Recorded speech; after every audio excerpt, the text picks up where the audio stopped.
দর্শক, এবার সাভার থেকে বাজেট পরিস্থিতির সর্বশেষ তথ্য জানাতে সরাসরি যুক্ত হচ্ছেন সহকর্মী জহিরুল ইসলাম খান লিটন। লিটন, আমাকে শুনতে পাচ্ছেন? লিটন, বাজেট পরিস্থিতি কেমন দেখছেন, আমাদেরকে বিস্তারিত জানাবেন।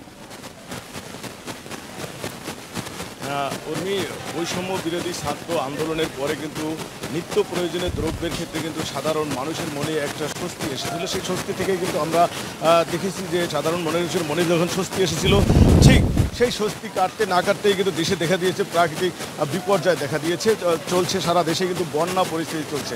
এই বন্যার প্রভাব এসে কিন্তু আমরা দেখেছি, যদিও এখন পর্যন্ত বন্যার প্রভাব কাঁচা বাজারে পড়েনি। কাঁচা বাজারে কিন্তু আজকে যে রয়েছে, আমরা গত পরশু দিনও দেখেছি যে যেই কাঁচামরিচ কিন্তু 400 টাকা কেজি হয়ে গিয়েছিল, সেটা কিন্তু দাম কমে গিয়েছিল। আবার যদিও আজকে আবার বেড়েছে, আজকে বেড়ে কিন্তু আবার কাঁচামরিচের কেজি হয়েছে 280 টাকা, এবং শশার দাম রয়েছে 60 টাকা, টমেটো রয়েছে 160 টাকা কেজি, বেগুন বিক্রি হচ্ছে 80 টাকা কেজি ধরে, করলা বিক্রি হচ্ছে 80 টাকা।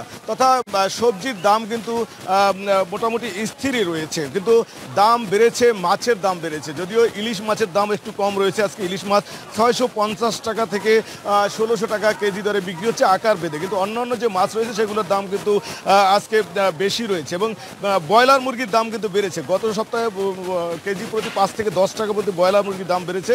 আজকে বিক্রি হচ্ছে 175 থেকে 80 টাকা, সোনালী বিক্রি হচ্ছে 250 টাকা। গরু এবং খাসির দাম কিন্তু অপরিবর্তিত রয়েছে। আমরা কিন্তু আজকে দেখেছি যে যেই পাঙ্গাস মাছ গত সপ্তাহে দেখেছি 160 টাকা সাভারের বাজারে বিক্রি হচ্ছে, আজকে কিন্তু সেই পাঙ্গাস বিক্রি হচ্ছে 180 টাকা কেজি দরে, মানে 20 টাকা কেজি দরে বেশি বাড়তিতে বিক্রি হচ্ছে। আমরা এই বিষয়টি নিয়ে মাছ ব্যবসায়ীদের সাথে কথা বলেছি এবং মুরগি ব্যবসায়ীদের সাথে। মুরগি ব্যবসায়ীরা যেমনটি বলছেন যে তারা যে মুরগিগুলো সংগ্রহ করেছেন, বর্ষার কারণে তারা মুরগি সংগ্রহ করতে পারেন না, এই জন্য তাদের দাম বেড়েছে। এবং মাছ ব্যবসায়ীরাও বলছিলেন যে তারা যে মাছ সংগ্রহ করতে গিয়েছিলেন, সেখানে পর্যাপ্ত মাছ সংগ্রহ করতে না করার কারণেই দাম বেড়েছে।